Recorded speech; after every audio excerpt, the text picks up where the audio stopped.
C'est véritablement bien étonnant. Je suis très content de vous retrouver aujourd'hui pour une nouvelle vidéo où on va parler, et d'où mon étonnement, du Seigneur des Anneaux, les Anneaux de pouvoir. Alors sachez que lors de la sortie de la saison 1 en 2022, si je ne dis pas de bêtises, j'avais regardé les 2 premiers épisodes. Ok ? Ça ne m'avait pas plu, je vous en avais fait une vidéo en disant je ne veux pas me forcer, si ça ne me plaît pas, ça ne me plaît pas. Et là, à la vue du coup des différentes images en lien avec la saison 2, bon, que j'ai un peu oublié, hein, mais j'avais une certaine hype autour de tout ça, je m'étais dit, bon, et si on essayait de se replonger dans cet univers que j'aime? Je ne suis pas le plus grand fan, je n'ai pas lu tous les livres, je n'ai lu que le premier livre. D'ailleurs, je peux un petit peu flex, ce qu'on voit dans le troisième, le Retour du Roi, le début avec Sméagol et Gollum, tout ça, et ben en fait c'est dans le premier livre, mais bon, vous le sauriez si vous l'aviez lu. Je l'ai lu, c'est le seul que j'ai lu. C'est tout ce que je peux vous dire. Ok. En tout cas, j'aime énormément les films Le Seigneur des Anneaux. D'ailleurs, ils repassent début septembre au cinéma. Si vous voulez les voir, n'hésitez pas. Je pense que je vais prendre mes petites places. Et peut-être même en version longue, je verrai. Mais en tout cas, oui, j'aime beaucoup l'univers. Et j'affectionne tout particulièrement la trilogie du Hobbit. Je sais que beaucoup de personnes ne vont pas être d'accord avec moi, mais j'adore le Hobbit. Et précisément la désolation de Smaug. Mais ça, c'est un avis comme un autre. Et donc, j'avais un affect par rapport à cet univers-là, mais en même temps, je n'ai pas aimé la série. J'ai tout rattrapé. Absolument tout. Là, on est le 29 août. J'ai tout rattrapé hier. J'ai regardé le 3, le 4, le 5, le 6, le 7 et le 8 pour être à jour, pour regarder les 3 premiers épisodes ce matin. Ce que j'ai fait. Donc j'ai regardé en l'espace de 24 heures 3, 4, 5, 6, 7, 8, 1, 2, 3, 9 épisodes. Oui, j'ai dû compter sur mes doigts. Et j'adore cette série. Je ne sais pas ce qui m'est passé par la tête, peut-être que je n'étais pas forcément très concentré ou trop dedans quand j'ai regardé la saison 1, ou en tout cas les 2 premiers épisodes. J'ai mangé tous les épisodes. C'est vraiment bien. J'entends que ça ne plaise pas à tout le monde. Encore une fois, les goûts, les couleurs, tout est dans la nature. Vous avez le droit de ne pas être d'accord avec moi. Et c'est même mieux, parce que comme ça peut ouvrir du débat, et n'hésitez pas à donner votre avis dans les commentaires. Mais j'adore ce que je vois. C'est magnifique, c'est bien fait, les acteurs jouent plutôt bien, les musiques sont géniales, les chansons, parce qu'il y a aussi des chants, sont géniales également. Tout est vraiment bien dans cette série. Alors de temps en temps, on peut se dire oui, les épisodes sont un poil longs. En même temps, on est dans le Seigneur des Anneaux. Je vous rappelle que la version longue du Retour du Roi dure quoi, 4h20, 4h27 dans ces eaux-là. En vrai, si on avait eu des épisodes type Disney+, avec 30 minutes, dont 10 minutes de générique, on se serait dit, bon, là, on se fout un petit peu de nous. Là, non. On en a un peu pour notre argent, et j'adore ce que je vois. Alors, tous les éléments ne sont pas forcément très intéressants. C'est vrai que j'ai mes petits préférés. J'adore ce qu'il se passe par rapport à ce personnage-là. Anatar. J'adore. Le côté de Halbrand qui devient, en tout cas qui manipule un peu son monde pour devenir une sorte d'elfe, et qui va un petit peu se servir de tout ça pour créer encore plus d'anneaux. J'adore l'idée. Je ne connaissais pas du tout. Je ne connaissais pas du tout. Je n'ai pas lu le Silmarillion, même le nom du film, le nom du livre, je ne le connais pas, mais je ne veux pas savoir ce qu'il se passe. Donc s'il vous plaît, même dans les commentaires, ne me spoilez pas, parce que je ne sais pas du tout. Bon, on sait comment ça se finit, mais concernant son développement, j'ai hâte de savoir ce qu'il va devenir, s'il va y avoir des alliances avec des clans qu'on ne soupçonnait pas, etc. J'adore son développement.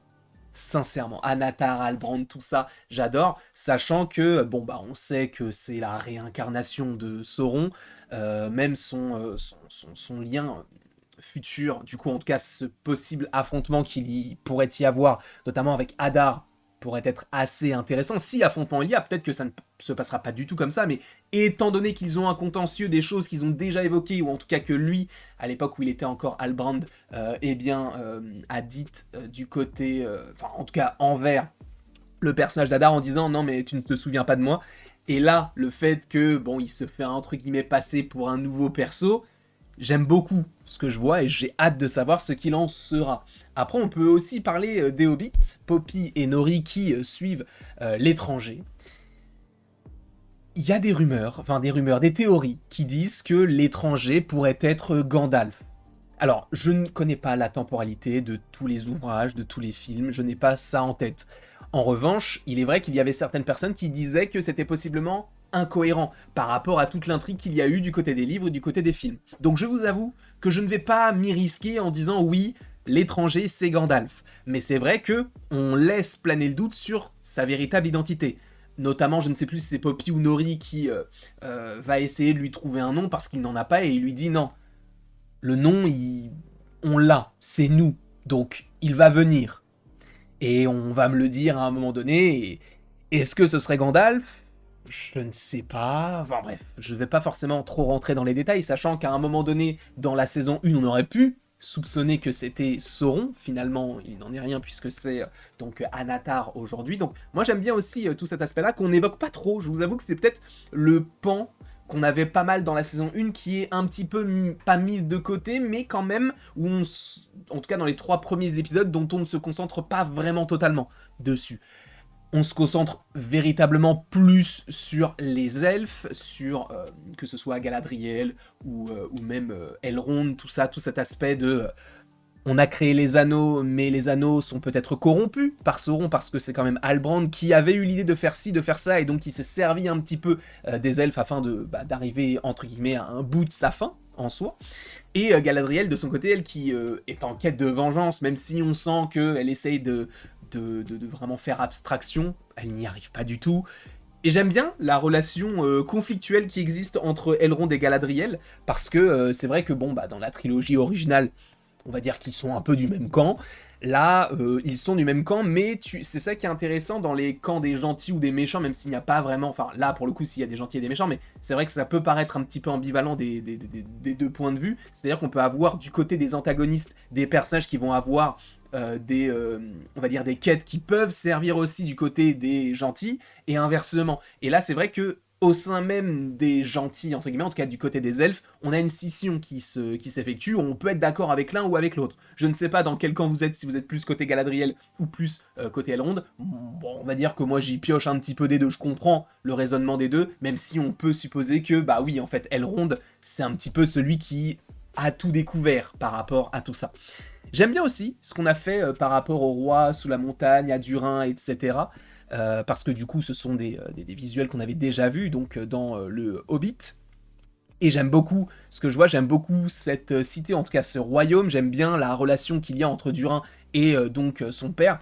Pour moi, ça fonctionne aussi très très bien, parce que là, on a une certaine forme de rédemption, on sait que les nains sont très têtus, et il arrive à mettre ça de côté pour le bien-être de sa famille, donc Durin, moi, c'est un personnage que j'aime beaucoup, et en plus de ça, lui-même se doute de quelque chose, notamment concernant Anatar, en disant « Non mais Anatar se fait passer pour un proche d'Elrond », alors qu'en vérité, ils sont pas proches du tout, puisqu'Anatar, c'est Halbrand, donc j'aime bien, c'est son petit côté un peu en quête de côté, je trouve que ça peut être assez intéressant par la suite.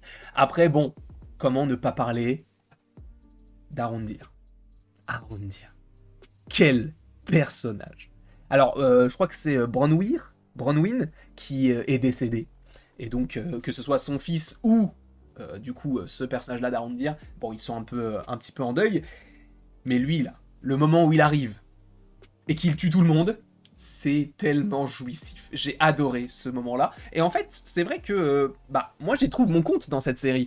C'est vrai que peut-être que ça peut être ronflant par certains moments, mais on a de l'action, on a en soi une partie d'humour, ou en tout cas un peu plus légère avec Poppy et Nori, on a des ténèbres avec Anatar, ou même avec la création des anneaux, que ce soit du côté des nains ou du côté des elfes. Pour moi, ça fonctionne très très bien. J'adore cette série. Et pour le coup, lui, même s'il n'apparaît que dans un petit bout du 3e épisode, c'est vraiment mon personnage préféré de la série, pour l'instant. Pour l'instant.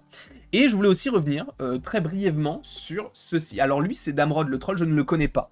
D'accord, peut-être qu'on l'avait déjà vu dans tel ou tel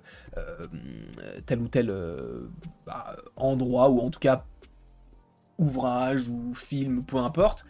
Moi, je voulais pas forcément revenir sur ce personnage en particulier, mais plus sur son esthétique et du coup sur le visuel. Parce que ça, c'est quelque chose qui est vraiment mis en avant du côté de la série Le Seigneur des Anneaux, et encore heureux, puisque la série coûte, je crois, 1 milliard de dollars sur combien 5 saisons, donc 200 millions de dollars une seule saison. Les décors sont magnifiques. Ok, on n'est pas uniquement sur un décor avec une route, non, on est sur de vastes étendues et ils ont vraiment pensé à tout. Les effets spéciaux sont vraiment très beaux, les effets pratiques même sur les orques, bah c'est génial, moi j'adore ça, le maquillage, etc. qui est mis en avant. Pour moi, cette série, pour l'instant, en tout cas cette saison 2, commence extrêmement bien et dans la continuité de la fin de la saison 1. Encore une fois, ça ne reste que mon avis, je n'ai pas la science infuse, je n'ai pas l'avis universel, donc j'entendrai totalement que même très peu de gens soient d'accord avec moi, mais j'ai vraiment pris beaucoup de plaisir en regardant cette série. En tout cas, je ne sais pas ce que vous en avez pensé, n'hésitez pas à me le dire dans les commentaires, n'hésitez pas non plus à aimer, partager donc, et à vous abonner si ce n'est pas déjà le cas. Et après tout ceci, sachez qu'on va en parler donc de manière hebdomadaire, donc on se retrouve la semaine prochaine pour parler du Seigneur des Anneaux, mais on se retrouve d'ici quelques temps, d'ici quelques heures, quelques jours pour de nouvelles vidéos sur la chaîne, donc n'hésitez pas à vous abonner si ça vous fait envie, en tout cas on en parlera sur la chaîne. Je vous remercie beaucoup et après tout ceci, encore une fois, il ne me reste plus qu'à vous dire à la prochaine pour la prochaine. Et bien sûr, je vous remercie encore une fois, Marc-Emmanuel également, avec son petit regard d'ahuri, et j'ai hâte de pouvoir regarder cet épisode 4 qui arrive donc la semaine prochaine et normalement tous les jeudis.